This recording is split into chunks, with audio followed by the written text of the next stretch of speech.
Good afternoon, ladies and gentlemen, I'm John, this is Millennia True Nerd, and welcome to the Millennia True Nerd 2024 Game Awards, and let me tell you, this year was difficult to put together. I've spent a long time agonising over this list, what goes where, etc, etc. Putting together a top 20 this year, that was bloody difficult. Some amazing games did not make the cut. Picking the order, that was a nightmare too, so okay, before we jump into the list proper, a couple of special mentions. So, number 1, Elden Ring, Shadow of the Erdtree, which in the end I decided didn't really belong on the list at all because, let's be clear, Shadow of the Erdtree is amazing, an incredible expansion, huge, well put together, beautiful, I adore it. But, it's like, integrated into the base Elden Ring game, and it's clearly designed that you go into it with a high-level character from Elden Ring, meaning Shadow of the Erdtree assumes that you're going to be using weapons, skills, talismans, etc, etc, from the Elden Ring base game, so I find it very difficult to evaluate it completely independently of the base game. Had it been, a completely separate standalone campaign, 100%, then I would have considered it eligible. To my mind, yeah, in its current form, it's amazing, but it just adds to Elden Ring's base game rather than being its own separate thing.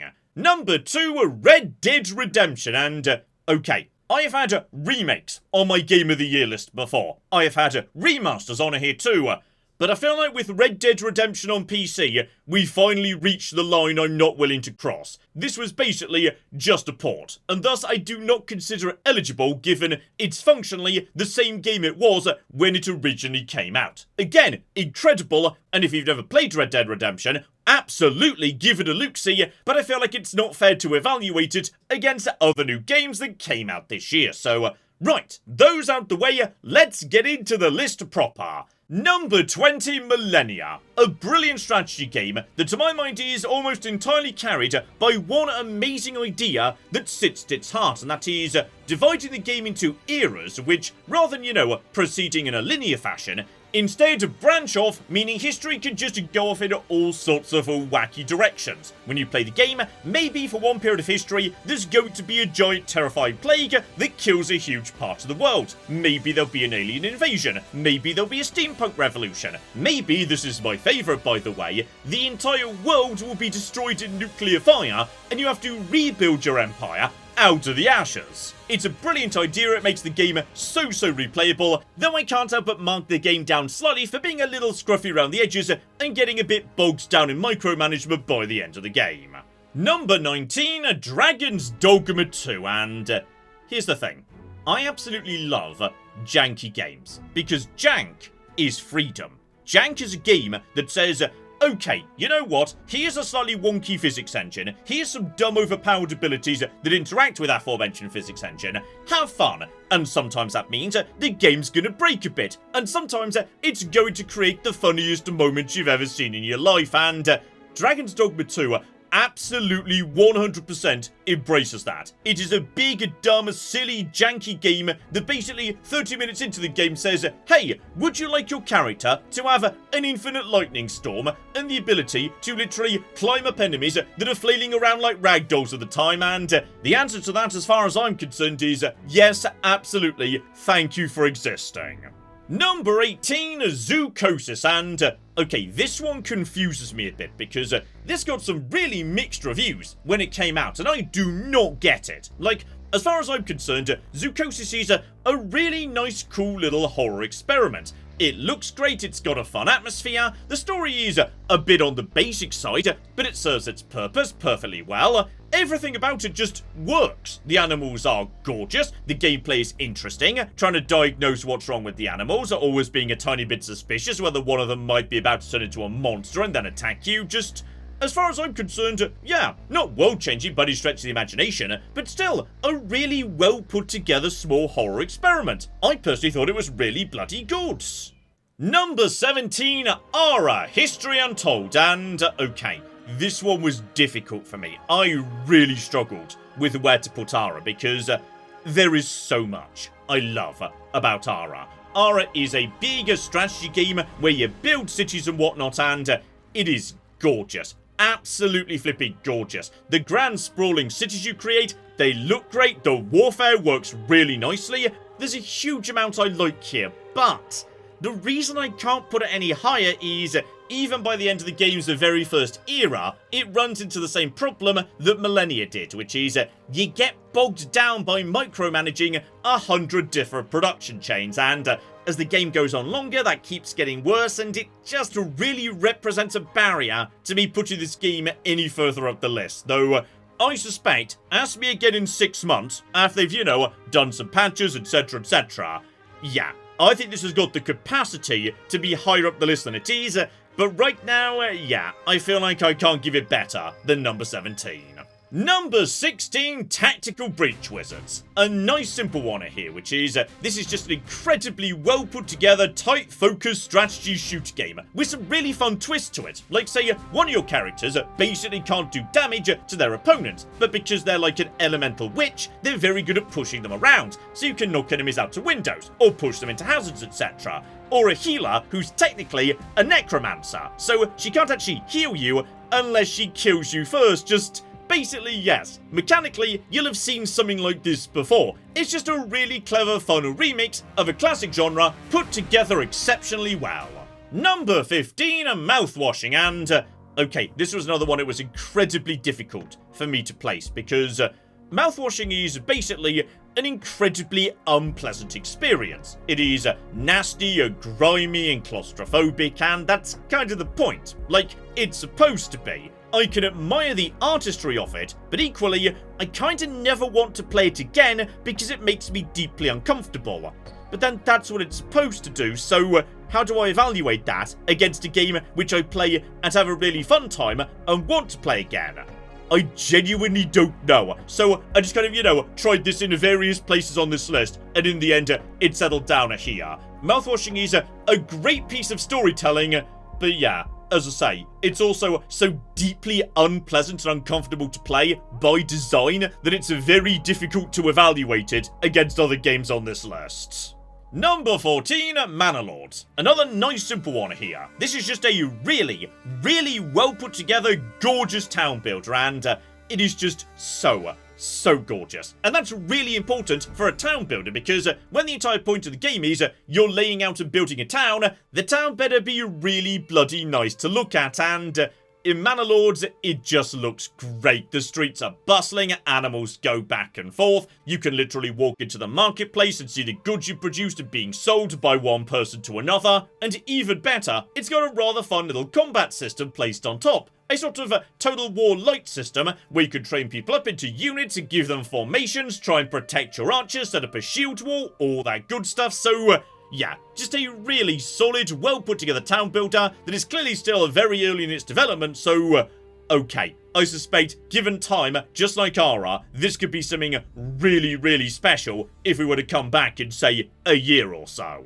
Number 13, Stalker 2, and while I do enjoy this game is, you know, like Dragon's Dogma 2, a bit on the janky side, what I was really enjoying about this was how bloody hardcore it was. Like, it was just nice to play a game where, if you get caught in a firefight, you'll be absolutely slaughtered. Hazards in the world will kill you. Random dogs will kill you. Full damage will kill you. Even brushing up against something a bit sharp will eventually kill you, thanks to the magic of bleed damage, and I appreciate that. I enjoy a game that's got basically no training wheels whatsoever. It just says, here's a world that's gonna kill you, and then keep killing you until you learn how to play the game properly, you stupid loser. And just to rub it in, we're going to keep count of how many times you've died, and show it to you every time you do. And honestly, I think that touch alone means this game is worthy of inclusion on my Game of the Year lists. Number 12, Pacific Drive, and what I love about this game is how it takes very common game mechanics, driving around, looting, crafting, the sort of thing we've seen a million times before, but remixes it into something really, really compelling through the magic of a narrative context, because kind of the entire point of Pacific Drive is you're never quite entirely sure what's going on. You're driving around this mysterious magical nightmare world filled with all sorts of monstrosities you don't really understand in a car that is itself a magical monstrosity you don't entirely understand, to gather supplies that let you go deeper into the magical nonsense world where there are even worse mysterious things waiting for you. And as I say, mechanically, on paper, it shouldn't be particularly interesting. We've seen all of this before, but somehow it's all just been refreshed into something really, really bloody compelling, and I admire that. That's just a really clever, damn it. Number 11, a tiny glade. Very, very simple one here. Okay, sometimes all a game needs to do is make you feel a particular way. In the case of mouthwashing, further down this list, yes, as I say, discomfort, claustrophobia, those are the emotions it's driving, and it does it very well.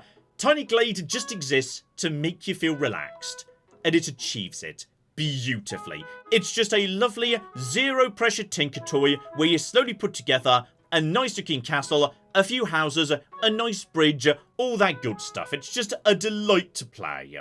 And speaking of things that are a delight to play, number 10, the Plucky Squire. A wonderful, charming storybook adventure about solving simple puzzles while jumping in and out of a book, and once again, it's all about the atmosphere.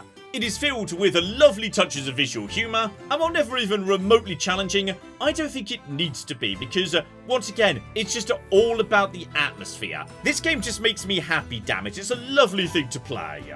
And coming in at number 9, yes, the Plucky Squire's evil twin in a way. Still Awakes the Deep. A horror game about, yes, being trapped on a Scottish oil rig as it slowly gets consumed by something. You're not really ever 100% sure what, but something bad has come out of the ocean, it's eating your friends, you have literally no way of stopping it. Basically, you're just running around the oil rig, desperately trying to stay one step ahead of it, while it eats everyone you know, one by one. It is a misty, foggy, tense, basically, yes, just a really solid example of a narrative horror game. Probably if you examine it in depth, it's not doing anything that you wouldn't find in plenty of other horror games, but I just think it's a really good execution of some classic ideas. A misty oil rig that is slowly collapsing under the weight of the eldritch horror that's growing on it. That's a fantastic setting for a horror game. Number 8, Little Kitty Big City. Another game that is basically here because bloody hell, it makes me smile. It knows what it wants to be. Just a whimsical open world exploring adventure where you are a cat going on happy cat adventures, meeting other animals and doing nice simple tasks, at which point they'll say thank you and give you a new hat to wear. Because basically this entire game is about collecting hats that you make the cat wear, because a cat wearing a hat is inherently cute. It's fun and interesting to explore, a fairly short game all things considered, but honestly that just means it doesn't outstay its welcome, and I will say, it is delightful that, yes, towards the end of this game, during the final big climb, basically, this game's a final boss, you run into every single character you met in the game who just let you know that they're really happy they met you.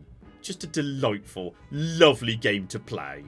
Number 7, a Space Marine 2, and okay, this is mainly here for 2 reasons, which is 1, it's an absolute cocky technical marvel. Like, it runs like a dream, despite the fact it is tossing thousands of enemies at you at any one moment. It's an absolute bloody marvel. And 2, those thousands of enemies the game is tossing at you, bloody hell, it feels nice to mow them down with a big gun. Like, you know, just occasionally you'll stumble across a game where the violence feels really, really good. Like, it is so satisfying to mow down your enemies. Like the recent Doom games, for example. And Space Marine 2 is right up there with the best of them. It's an absolute delight to cackle manically while you gun down your enemies. Number 6, Marvel Rivals, and honestly, I'm as surprised as you. I wasn't expecting anything much from, you know, the Marvel team shooter.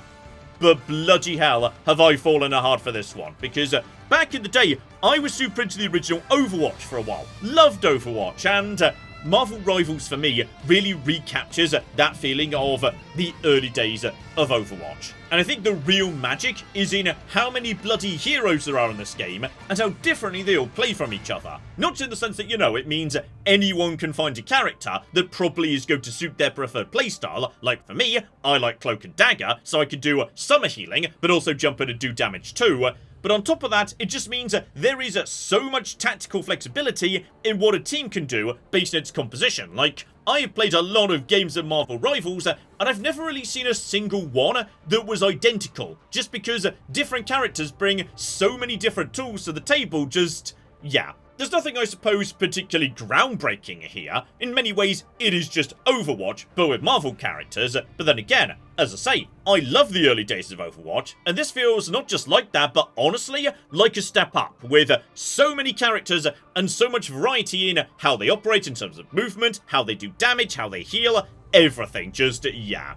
I'm having a whale of a time playing a lot of this off the channel, let me tell you. Number 5, Fallout London, and yes, for the first time ever, I'm putting a mod on my Games of the Year list, and honestly, I don't see why I shouldn't. Like, you don't even need to have played Fallout 4 to play this, it's entirely self-contained, and I think it is just an absolute cocking miracle that something this interesting was made by modders. Because sure, it's a tiny bit uneven, but I'm pretty confident that if, I was to develop amnesia, be woken up and presented with Fallout London, and someone just lied to me and told me it was made by Bethesda, I would probably believe them. It's really bloody well put together. It looks gorgeous. It sounds gorgeous. The voice acting is overwhelmingly really bloody solid. Just everything about this is really, really impressive. And I deeply, deeply hope that Bethesda hires some of these people to work on Fallout 5, because bloody hell, they have proven their skills with Fallout London. Number 4, Crime Scene Cleaner, and okay, this is another one that is pretty easy to get your head round. I love cleaning games. There is just something delightful about being presented with an area that's dirty and then making it all nice and clean and shiny. That just makes me really, really bloody happy, and Crime Scene Cleaner just feels like the natural final evolution of that game, which is, rather than just presenting you with a dirty area, you understand a crime has been committed here. And while you might have a rough idea as to what that crime is, as you go through the area, you can actually piece things together. You can look at the footprints, say, and try and calculate precisely how the crime went down. Who died first? Who resisted? Who was taken unawares? All that good stuff. Yeah. That extra layer of narrative detection added over the top of a really solid cleaning game, including, of course, a power washer, because every good cleaning game needs a power washer, damn it. Yeah. As far as I'm concerned, this is the ultimate final form of the cleaning genre. And I dearly, dearly hope they make sequels, because I will be there for every single one. Number 3, Hades 2. It's Hades, which was absolutely cocking amazing, but even more of it, and there is a lot to like in Hades 2. They've added a bit of, strategic depth into the combat. Now you've got your magic meter, so, you can be spamming spells, but only if you invest into having enough magic. So, yeah, there's a few more toys to play with than there were in Hades 1, but I can't really put it higher than 3, despite how much fun I've had playing this, because it's not done yet. There are literally levels that are not yet in the game. And to be honest, my opinion is also slightly held back by the fact that, yeah, I don't find the weapons as satisfying as they were in Hades 1. Like, the flame ball spitting things in particular, those just do not work for me in the slightest. The knife is great, the giant axe is great, but honestly I could take or leave the others for the most part, and that wasn't the case in Hades 1, where I was very, very happy to play with basically any weapon whatsoever. So, needs a bit of work, needs a bit of polish, but then again, it's almost unfair to put this game on this list this year, because there is clearly a lot of work yet to be done. When it is finished, I suspect it's gonna be incredible.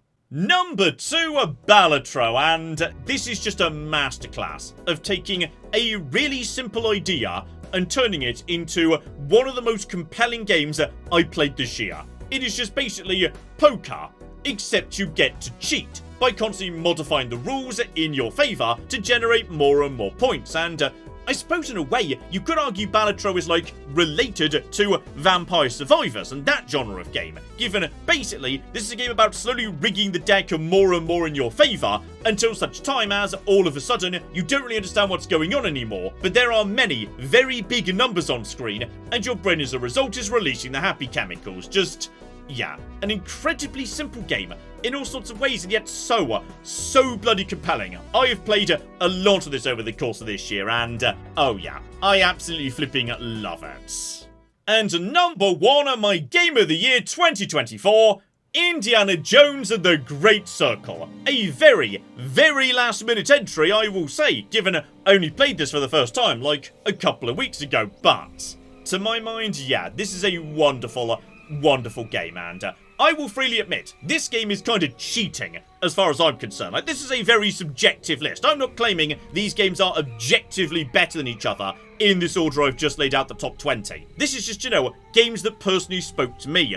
And bloody hell does Indiana Jones speak to me, given I already love the Indiana Jones franchise. It's basically about a classically trained archaeologist who's also the most badass person in the world. So, you know, big tick right there. Love that guy. But on top of that, they put him in a game that's basically very similar to Dishonored. There's a lot of sneaking around, moving around the rafters, taking guards out from behind. If it goes into a big scrap, sure you can fight and win, but really that kind of means you've messed up, so you don't want to be doing that on a regular basis, and yeah. I love Dishonored. Dishonored was a great game, and I love Indiana Jones. It's a great franchise. And in terms of story, and tone, and music, this nails everything. Spot on. It just feels like a proper Indiana Jones film, a much better Indiana Jones film, by the way, than any actual Indiana Jones films we've had in recent years, so that's nice too. But yeah, with the gameplay of Dishonored, it's like they just mixed two things I absolutely love into one game. And at that point, I just didn't stand a chance, okay? This was absolutely gonna be my Game of the Year as soon as that decision was made. So there you go, ladies and gentlemen, that there is the Miniatruna Game Awards 2024. It has been a wonderful, wonderful year for gaming. There have been so many good games that it was a nightmare to put this list together. And I'm deeply looking forward to, yes, diving into the comments, where I have no doubt everyone will be yelling at me due to my terrible, terrible wrong opinions. So for those, I apologise in full. As I say, this is a very, very subjective list, and yes, indeed. If we are very, very lucky, maybe we'll have as many amazing games again in 2025. We shall flipping see. But in the meantime, I've been John. This has been Many a True Nerd. And this has been the Miniatruna Game Awards 2024. Thank you very much, and goodbye.